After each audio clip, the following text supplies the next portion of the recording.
नमस्कार साथियों, स्वागत है आप सभी का एक बार फिर से अपने YouTube channel DC geography classes में। यदि चैनल पर नए हैं तो चैनल को सब्सक्राइब कर लीजिए और बेल आइकन को प्रेस कर लीजिए ताकि हर नई वीडियो की नोटिफिकेशन आप तक आसानी से पहुंचती रहे।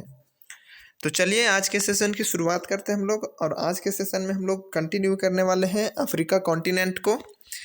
अफ्रीका कॉन्टिनेंट में हम लोगों ने कल बेसिक इंट्रोडक्शन देख लिया था और आज हम लोग बात करने वाले हैं अफ्रीका की जो नदियां हैं उन नदियों के बारे में। तो जो जो महत्वपूर्ण नदियां हैं अफ्रीका महाद्वीप की, उन सारी नदियों को हम लोग एक एक करके देखेंगे और उससे रिलेटेड तथ्यों को समझने की कोशिश करेंगे। तो इस क्रम में सबसे पहला जो नाम आता है वो काफ़ी फेमस नदी है पूरी दुनिया की, नील नदी। ठीक है, अगर हम नील नदी की बात करें तो नील नदी विक्टोरिया झील से निकलती है। ठीक है, और ये विक्टोरिया झील से निकलकर ये आगे प्रवाहित होते हुए भूमध्य सागर में जाकर अपना पानी को छोड़ती है, यानी वहाँ पर जाके अपना पानी गिराती है। ठीक है, ये विश्व की सबसे लंबी नदी है, ध्यान रखिएगा, काफ़ी इम्पोर्टेंट है। और युगांडा, दक्षिणी सूडान, उत्तरी सूडान तथा मिस्र में बहती है। किन किन देशों से? तो पहला युगांडा हो जाएगा, फिर दक्षिणी सूडान, उत्तरी सूडान और मिस्र में, इन देशों से होकर नील नदी प्रवाहित होती है। ये थोड़ा सा बुरुंडी को भी टच करते हुए प्रवाहित होती है, बहती है, तो ये ध्यान रखिएगा। अगर इसकी कुल लंबाई की बात करें तो 6,690 किलोमीटर ये लंबी नदी है, जो कि विश्व की सबसे लंबी नदी मानी जाती है। ठीक है, अब इस नदी पर कुछ बांध बनाए गए हैं जिसमें सबसे इम्पोर्टेंट है आसवान बांध। ठीक है, जो कि नील नदी पर है और नील नदी में है तो किस देश में निर्मित है? तो मिस्र में, जिसको हम लोग इजिप्ट कहते हैं। ठीक है, और ऐसा कहा जाता है कि जो मिस्र है वो नील नदी के देन है। और कई बार एग्जाम में प्रश्न पूछा जा चुका है, आप लोगों ने अनुभव किया होगा और देखा भी होगा प्रश्नों को। तो मिस्र की देन किसे माना जाता है? तो नील नदी का। ऐसा क्यों? आखिर प्रश्न ये भी उठता है कि ऐसा क्यों, नील नदी को मिस्र का देन क्यों माना जाता है? तो आपको याद होगा या पता होगा कि जब सिविलाइजेशन हुआ, सभ्यता का विकास हुआ, तब लोग नदियों के किनारे में ही बसे थे। क्यों बसे थे ये आपको पता होगा, क्योंकि जो उस समय प्राचीन काल में जो मनुष्य की आवश्यकताएं थी, जैसे पानी बेसिक नीड था, और जो फर्टाइल लैंड था, भूमि था, वो चाहिए था जहाँ कुछ खेती करके लोग अपना जीविकोपार्जन कर सकें।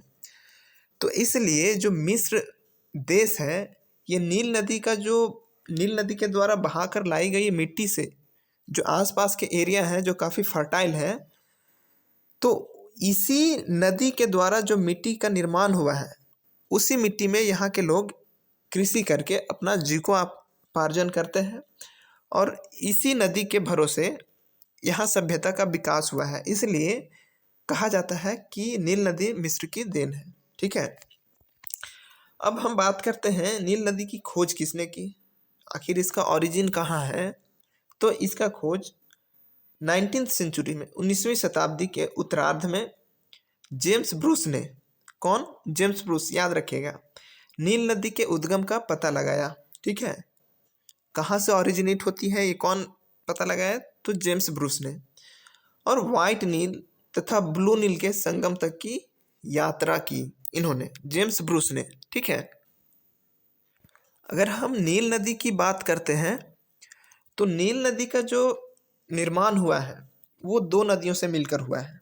ठीक है, एक है वाइट नील और एक है ब्लू नील। ठीक है, और ये वाइट नील विक्टोरिया झील से निकलती है और जो ब्लू नील है ये अब्सिनिया के पठार से निकलती है। ठीक है, तो अब्सिनिया के पठार से आने वाली ब्लू नील के साथ मिलकर श्वेत नील गरीरा द्वीप का निर्माण करती है।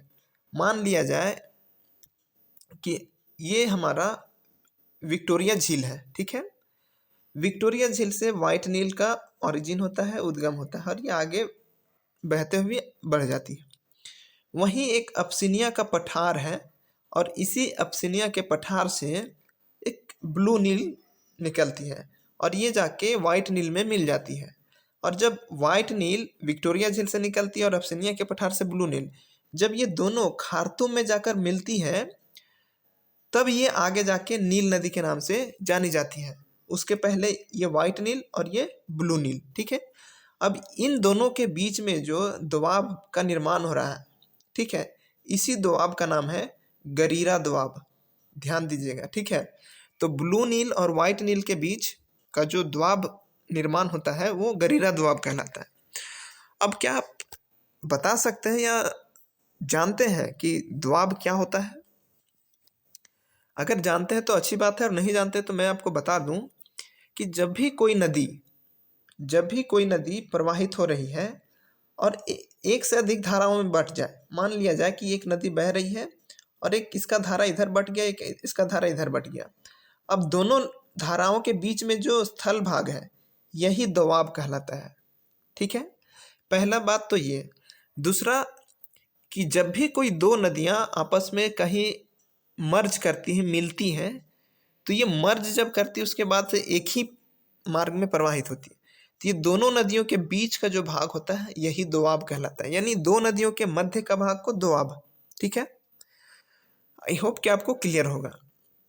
अब नील नदी पर ही मिस्र में एक झील है जिसका नाम है नासिर झील। ये काफ़ी इंपॉर्टेंट है। नासिर झील पूछा जाता है किस नदी पर है और कहाँ है, तो मिस्र में है, नील नदी पर है।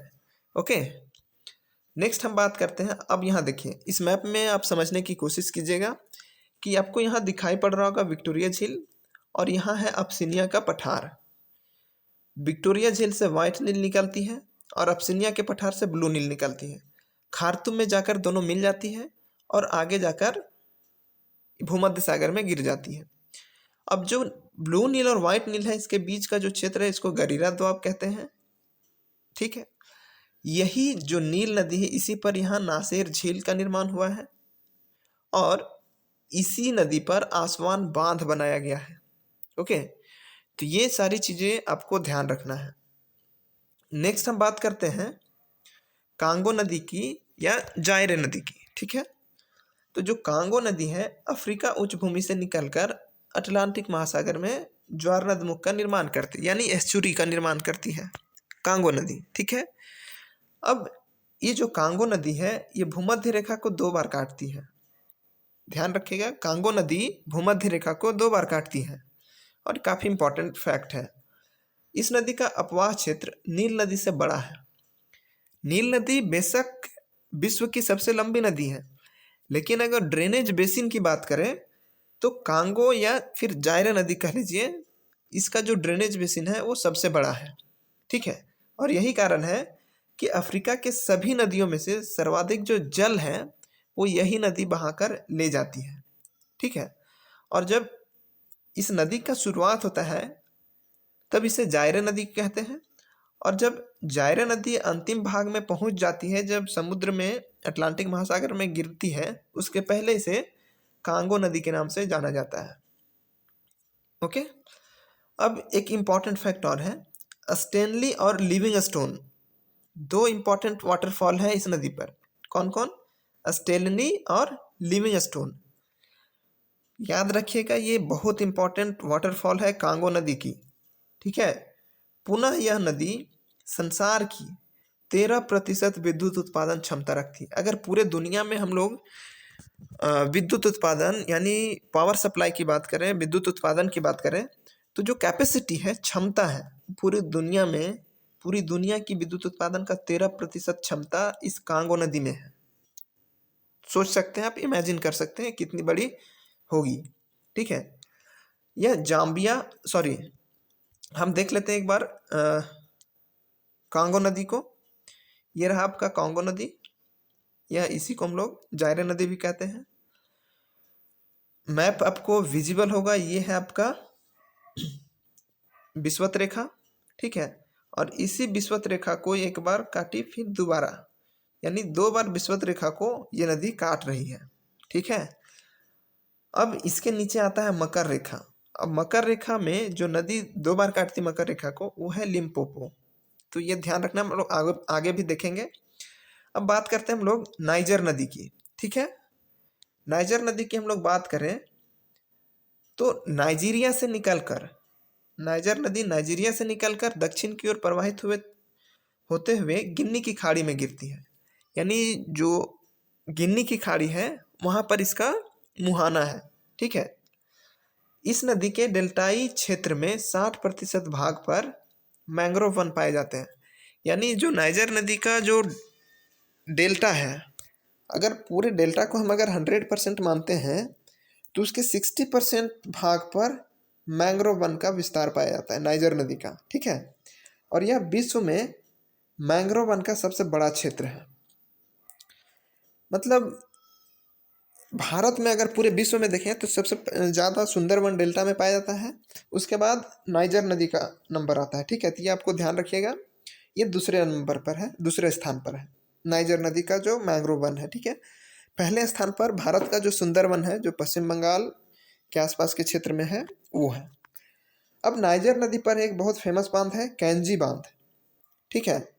कैंजी बांध ये पूछा गया है आपका पीजीटी यूपी का एग्जाम में।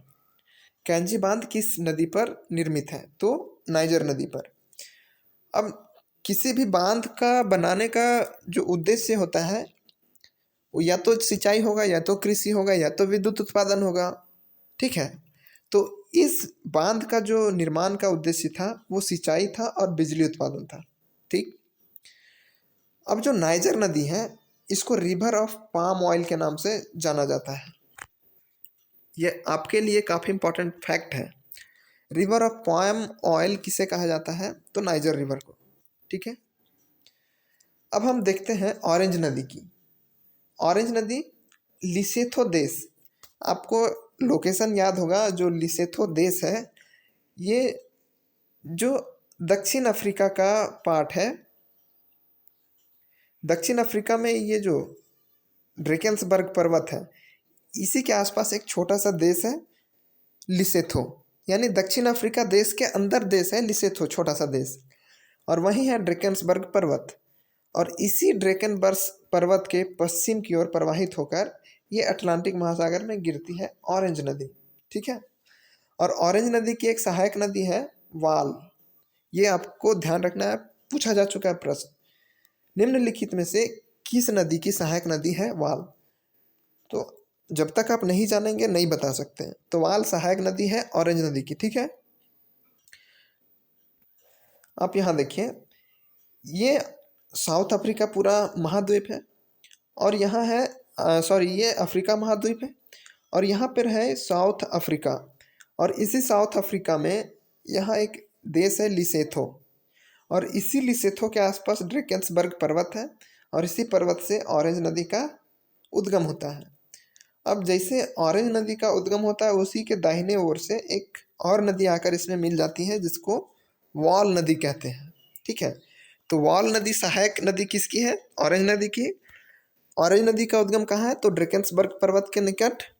कौन से देश में? तो लिसेथो। ये आपको ध्यान रखना है। ओके।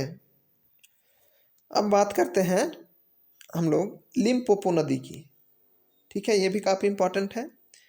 यह नदी दक्षिण अफ्रीका में जोहान्सबर्ग से निकलकर मोजाम्बिक में प्रवाहित होती हुई हिंद महासागर में मिलती है। कहाँ से निकलती है? तो दक्षिण अफ्रीका में जोहान्सबर्ग। ठीक है। कहाँ जाकर मिलती है? तो हिंद महासागर में। ओके। ये नदी बोत्सवाना, दक्षिण अफ्रीका और जिम्बाब्वे की सीमा बनाती हुई बहती है।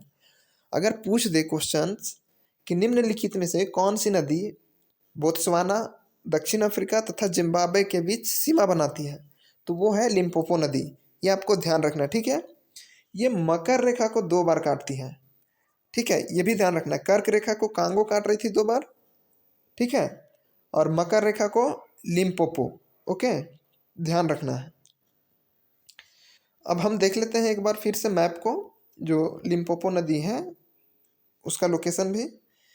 अब देख लीजिए, यही है आपका लिम्पोपो नदी जो दक्षिण अफ्रीका के जोहान्सबर्ग रीजन से निकलकर प्रवाहित होती हुई इधर हिंद महासागर में मिल जाती है, और यही मकर रेखा को 2 बार क्रॉस करती है। तो ये काफ़ी इंपॉर्टेंट इसलिए हो जाता है क्योंकि ये नदी मकर रेखा को 2 बार क्रॉस करती है। तो ये आपको फैक्ट याद रखना है। ठीक है। आई होप कि सेशन आपको अच्छा लगा होगा। यही था आज का हमारा छोटा सा सेशन। अगर आप टेलीग्राम चैनल को नहीं ज्वाइन किए हैं तो इस टेलीग्राम चैनल को ज्वाइन कर लीजिएगा। वीडियो के डिस्क्रिप्शन बॉक्स में लिंक दिया हुआ है। अगर सेशन अच्छा लगा तो लाइक कर दीजिएगा, चैनल को सब्सक्राइब कर लीजिएगा। और जो भी ज़रूरतमंद है, जो झारखंड हाई स्कूल टीजीटी या पीजीटी की तैयारी या किसी भी अन्य एग्ज़ाम की तैयारी कर रहे हैं ज्योग्राफी सब्जेक्ट से, तो उनको हेल्प हो सके। ठीक है, तो थैंक यू सो मच। मिलते हैं नेक्स्ट सेशन में, तब तक के लिए धन्यवाद।